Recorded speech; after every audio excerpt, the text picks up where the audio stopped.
नमस्कार दोस्तों। जौनपुर के पूर्वांचल यूनिवर्सिटी से एक बहुत ही दुखद घटना सामने आई है। मंगलवार की देर रात पूर्वांचल यूनिवर्सिटी में पढ़ने वाली शिवांगी मिश्रा ने बंद कमरे में पंखे से लटककर आत्महत्या कर ली।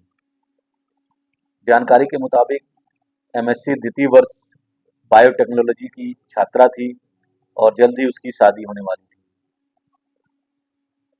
उसके मंगेतर आकाश से उस बातचीत करते हुए काफ़ी तेज आवाज़ में बातचीत कर रही थी। इसकी जानकारी वहाँ के हॉस्टल में रहने वाली उनकी दोस्तों ने दिया और कुछ ही देर बाद उस कमरा बंद करके एकदम माहौल जब शांत हो गया, तब छात्राओं को शंका हुई तो उन्होंने दरवाज़ा खटखटाया और दरवाज़ा खटखटाने के बाद भी दरवाज़ा जब नहीं खुला तो इसकी सूचना उन्होंने तुरंत वार्डन को दिया और आनन-फानन में दरवाज़ा तोड़ा गया तो दिखाई दिया कि वह पंखे से उसका शव लटका हुआ था। उम्मीद में कि शायद अभी भी वह जिंदा है, इसको लेकर जिला अस्पताल ले गए, जहां डॉक्टर ने उसको मृत घोषित कर दिया। शिवांगी मिश्रा थाना जलालपुर क्षेत्र के कोतवालपुर गांव की रहने वाली थी और उसकी सगाई हो चुकी थी। जल्द ही उसकी शादी होने वाली थी।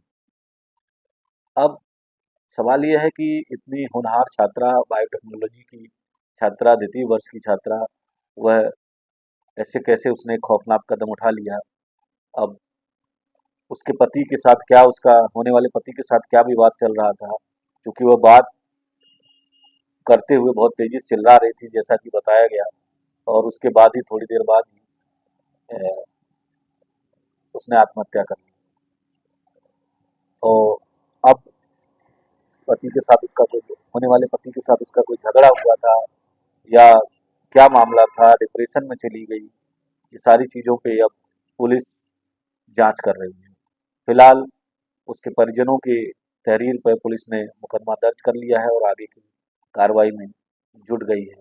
आप भी सुनिए जौनपुर के कप्तान डॉक्टर कौस्तुभ ने क्या कुछ बताया।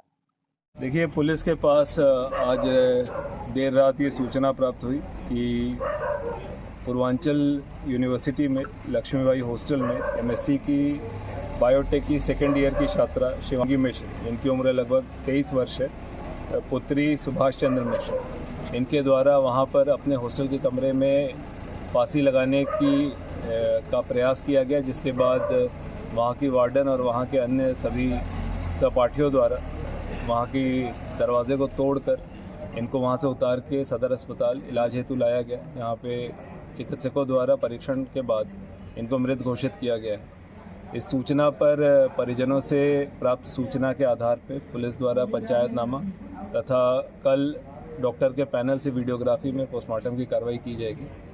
अभी तक की जो जानकारी प्राप्त हुई है, जिस समय पे इस प्रकार की उनके द्वारा शुभ होकर जो ये घटना कारित की गई है, उस समय पे इनकी बात इनके होने वाले पति आकाश थे मोबाइल फ़ोन पे हो रही थी, तो उनसे भी गहनता से जानकारी करते हुए तथा शेष वहाँ पर जो अन्य छात्राएं हैं, जो वार्डन हैं और परिजनों से जो प्राप्त सूचना है, उसके आधार पर इस पूरे मामले की गहनता से हर बिंदुओं पे जांच करते हुए अग्रिम कार्रवाई की जाएगी। सर, कुछ मामला संदिग्ध लग रहा है कुछ?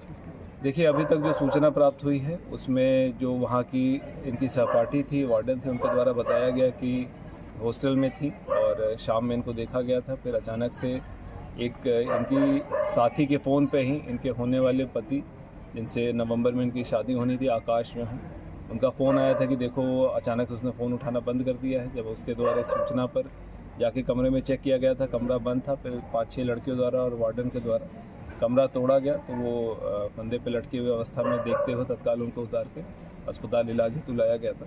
अब इसी सूचना पर और शेष जो सूचनाएं हमें प्राप्त होंगी और टेक्निकल जो डेटा हमें प्राप्त होगा और पोस्टमार्टम में जो चीज़ें निकल के आएंगी और परिजनों की जो तहरीर प्राप्त होगी, उसके आधार पर पुलिस अग्रिम कार्रवाई। अभी कोई तहरीर मिली है? परिजन कोई आरोप? अभी परिजनों द्वारा इस पूरे घटना के बारे में एक सूचना दी गई, जिसके आधार पर पंचायतनामा और पोस्टमार्टम की कार्रवाई की। Thank you.